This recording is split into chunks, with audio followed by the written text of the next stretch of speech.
فأنا ناصح لإخواني بالصدع بالحق تبيض وجوههم. السكوت في مسألة الحزبية يضرها، فاصدع بما تؤمر وأعرض عن المشركين.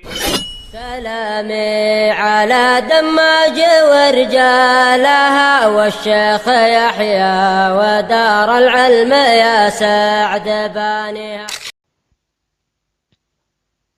الحمد لله رب العالمين، والصلاة والسلام على المبعوث رحمة للعالمين وعلى آله وأصحابه ومن تبعهم بإحسان إلى يوم الدين. Amma ba'd. Alhamdulillah kita selesai dari bab yang kelima,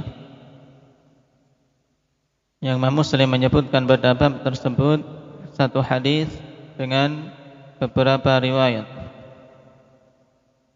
Itu hadis Abdullah bin Umar radhiyallahu anhuma yang menjadi salah satu hadis pokok dalam penyebutan rukun-rukun Islam. Sekarang kita masuk pada hadis yang ke-6 atau pada bab yang ke-6.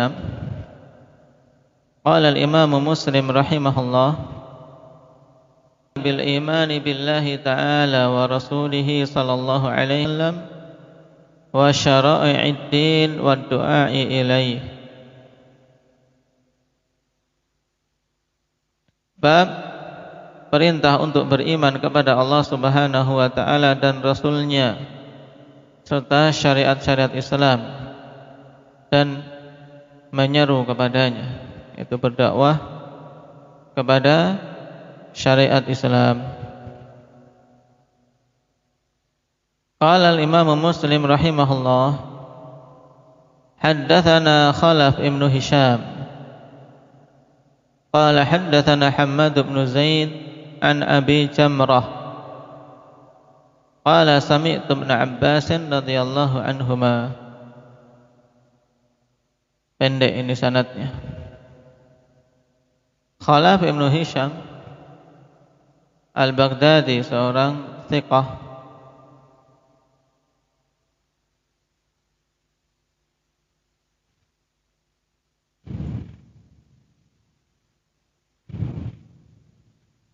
sedangkan Hammad bin Zaid jelas imam, ikhwan, thiqatun sabtun faqih.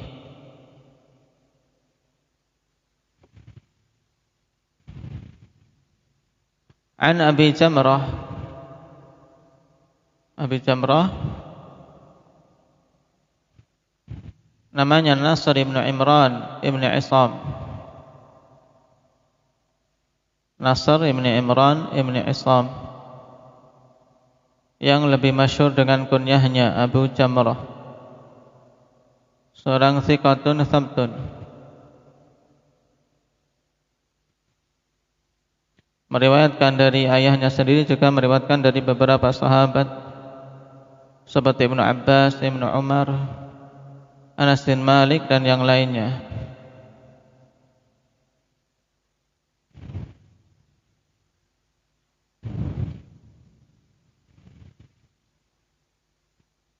Sampai-sampai dikatakan oleh Ibnu Abdul Bar rahimahullahu taala ajma'u ala annahu thiqah. Para ulama hadis bersepakat bahwasanya beliau ini seorang thiqah, seorang tabi'in.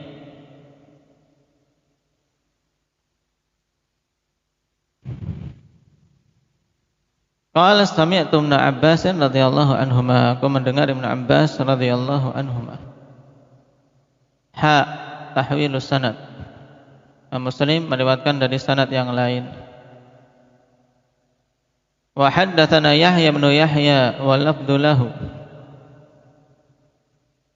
Qala akhbarana Abbad bin Abbad an Abi Jamrah an Ibnu Abbas radhiyallahu anhuma.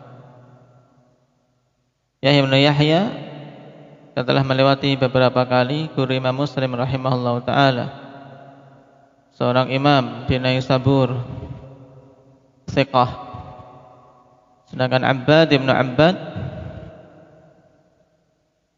Al-Basri, kunyahnya Abu Muawiyah, seorang thiqah tapi rubbama wahim, terkadang beliau mengalami kekeliruan.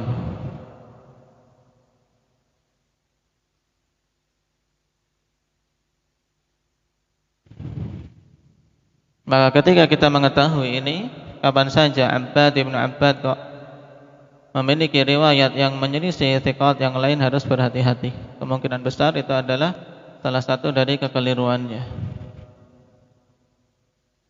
An Abi Jamrah, telah kita lewati tadi. Namanya siapa tadi? Namanya siapa? Ukasyah. Abu Jamrah Nasr ibnu Imran ibni Isam Al-Basri. Baik. An Ibn Abbas radhiyallahu anhuma, dari Abdullah bin Abbas radhiyallahu anhuma, seorang yang dikenal dengan keluasan ilmu terutama pada Al-Qur'an, sampai-sampai digelari dengan Al-Habr, juga dengan Al-Bahr, dikarenakan banyaknya ilmu beliau. Di antara sebab Abdullah bin Abbas radhiyallahu anhuma mencapai tingkatan ini dari sisi keilmuan, ikhwani fillah, yang pertama yaitu karena kesungguhan beliau, sungguh-sungguh memiliki kesungguhan. Dan telah kita lewati dulu pada pembahasan At-Tibyan bagaimana beliau bersungguh-sungguh untuk mengambil ilmu dari para sahabat kibar dan mengajak seorang Ansari, tapi Ansari ini enggan. Untuk apa? Mengambil ilmu, belajar, wong para sahabat kibar sudah, atau para sahabat kibar masih ada. Nah, ini pola pikir yang keliru. Akan tetapi Abdullah bin Abbas memiliki pola pikir yang maju. Nah, saat ini mereka masih ada, para sahabat yang mulia masih ada. Cuman beberapa tahun ke depan tentunya yang hidup akan mengalami kematian, dan yang akan menggantikan adalah generasi-generasi muda. Sehingga mumpung para sahabat masih hidup, dia bersungguh-sungguh dalam belajar. Bahkan sampai-sampai rela untuk menunggu dari seorang sahabi ketika dia ingin mengambil hadis darinya, menunggu di ambang pintu, terkena angin, terkena pasir.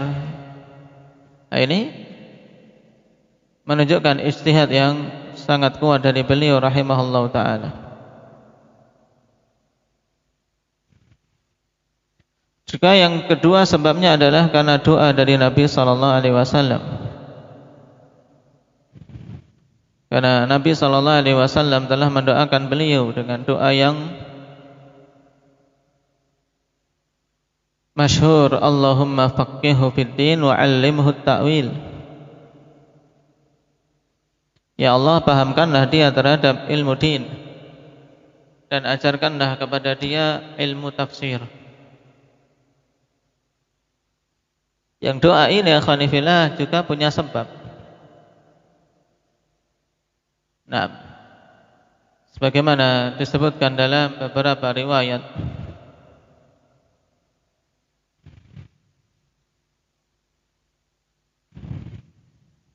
karena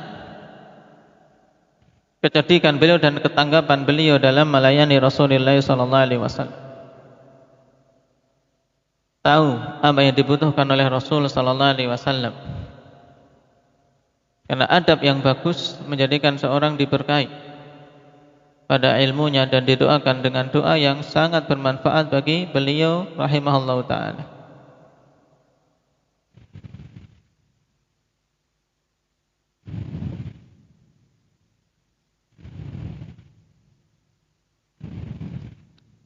Baik.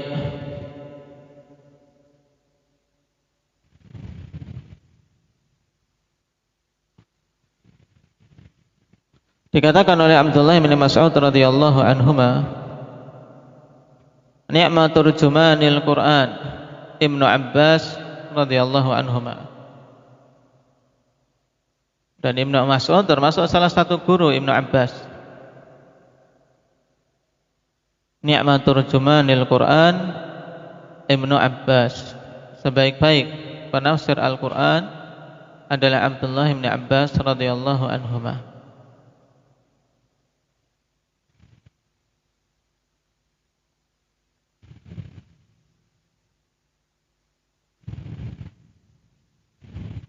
Dan juga dikatakan oleh sahabat yang lain, Abdullah bin Umar radhiyallahu anhuma kana yaqul, Ibnu Abbas a'lamu ummati Muhammadin bima unzila ala Muhammadin sallallahu alaihi wasallam. Ibnu Abbas adalah orang yang paling berilmu dari kalangan umat Muhammad dengan apa-apa yang diturunkan kepada Muhammad sallallahu alaihi wasallam, yaitu Al-Qur'an. Itu paling mengilmui tentang tafsir Al-Qur'an.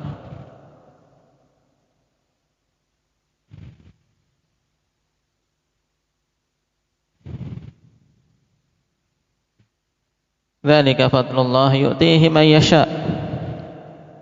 Terkumpul pada beliau kemuliaan nasab dan kemuliaan ilmu.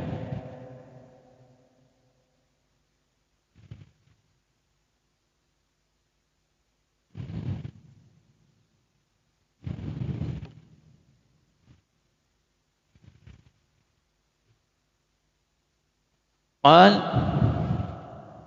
qadima wafdu Abdul Qais ala Rasulillah sallallahu alaihi wasallam. Tiba utusan dari Abdul Qais kepada Rasulullah sallallahu alaihi wasallam. Faqalu ya Rasulullah inna hadzal hayya min Rabi'ah wa qad halat bainana wa bainaka kuffaru Mundhar. Fala nakhlusu ilaika illa fi syahril haram. Famurna bi amrin na'malu bih wa nad'u ilaihi man wara'ana. Utusan Abdul Qais tiba di sisi Rasulullah sallallahu alaihi wasallam, kemudian mereka mengatakan, wahai Rasulullah, sungguhnya kami ini adalah penduduk kampung dari Rabi'ah, dan telah membatasi antara kami, menghalangi antara kami dengan Anda orang-orang kuffar Mundhar dari jalan yang akan melewati untuk sampai kepada Nabi sallallahu alaihi wasallam. Itu terhalangi dengan adanya orang-orang Mundhar yang saat itu masih kafir. Dengan kami tidak bisa sampai kepadamu kecuali di bulan haram, karena walaupun mereka masih kafir, sudah menjadi kebiasaan sejak jahiliyah adanya bulan-bulan haram yang mereka tidak berperang padanya. Nah, dan juga berkaitan dengan Mundhar, sampai-sampai Nabi sallallahu alaihi wasallam tegaskan bahwasanya Rajab yang merupakan bulan haram adalah Rajabu Mundhar, Rajabnya kaum Mundhar, yang letaknya baina Jumada wa Sya'ban, antara Jumadil Tsaniyah dan Sya'ban. Karena di sana ada kabilah-kabilah yang lain yang memiliki Rajab tapi letaknya berbeda. Rajab Mundhar. Nah, ketika telah menyebutkan mukaddimah ini bahwasanya mereka untuk sampai kepada Rasulullah sallallahu alaihi wasallam tidak mudah, harus menunggu-nunggu waktu dan melakukan safar yang tidak singkat. Kemudian mereka meminta, famurna bi amrin na'malu bih, maka perintahkanlah kepada kami dengan suatu perkara yang kami akan mengamalkannya. Wa nad'u ilaihi man wara'ana, dan kami akan mendakwai, menyeru orang-orang yang berada di belakang kami kepadanya. Karena mereka utusan utusan untuk menuntut ilmu di sisi Nabi sallallahu alaihi wasallam, kemudian nanti mendakwahkan kepada kaumnya. Qala, maka Nabi sallallahu alaihi wasallam mengatakan, amurukum bi arba' wa anhaakum an arba'. Aku perintahkan kalian dengan 4 perkara dan aku larang kalian dari 4 perkara. Al-imani billah, perintah yang pertama adalah keimanan kepada Allah Subhanahu wa taala. Yang tidak akan mungkin perintah-perintah lain bisa bermanfaat kalau tidak memenuhi perintah ini terlebih dahulu. Tsumma fassaraha lahum, kemudian Nabi menafsirkan keimanan itu kepada mereka. Maksudnya, faqala syahadati an la ilaha illallah wa anna muhammadar rasulullah, yaitu bersaksi bahwasanya tidak ada ilah, tidak ada sembahan yang hak untuk diibadahi kecuali Allah, dan bersaksi bahwasanya Muhammad itu adalah utusan Allah, yang dengannya seorang bisa masuk ke dalam Islam. Kemudian wa iqamis shalah, perintah yang kedua menegakkan salat. Wa ita'iz zakah, yang ketiga menunaikan zakat. Dan perintah yang keempat, wa antu addu khumusa ma ghanimtum, dan untuk kalian tunaikan khumus, yaitu 1/5 dari hasil ghanimah kalian.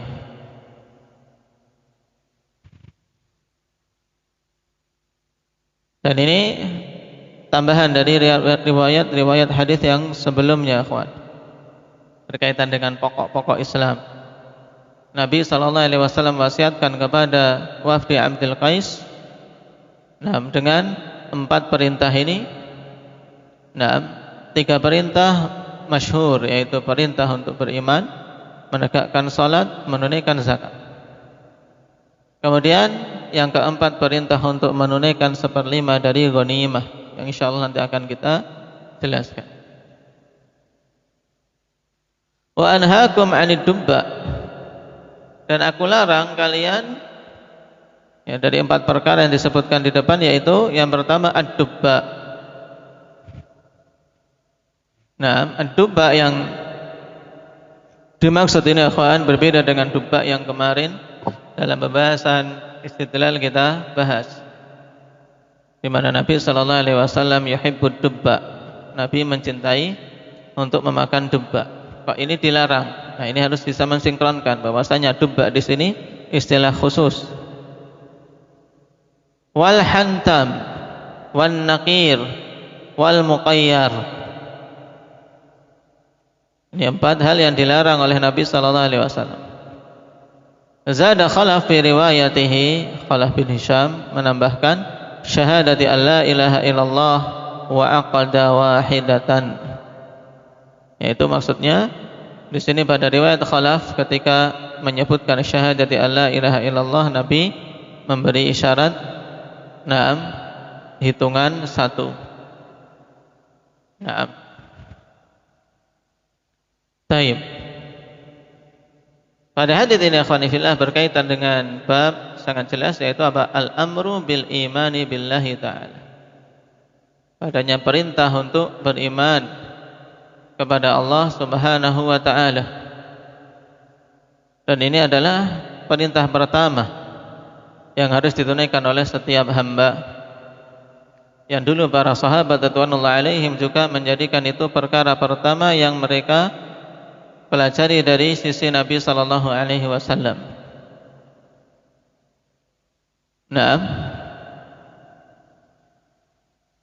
Dan disebutkan di sini al-imanu billah, keimanan kepada Allah, bukan berarti rukun-rukun iman yang lain dikesampingkan. Akan tapi keimanan kepada Allah mencakup semua hal-hal yang diimani. Karena apa? Hakikatnya keimanan kepada para malaikat, para rasul, kitab-kitab itu adalah keimanan pada Allah juga, yaitu mengimani apa yang Allah khabarkan. Mengimani apa yang Allah khabarkan, bahwasanya khabar Allah itu khabar yang hak. Taib. Sehingga ketika disebutkan al-imanu billah, maka mencakup semua rukun-rukun iman yang lain yang wajib kita imani.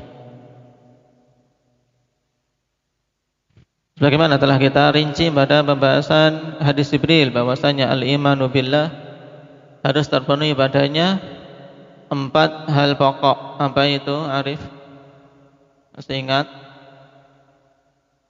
Keimanan kepada Allah harus terpenuhi 4 hal pokok. Apa itu?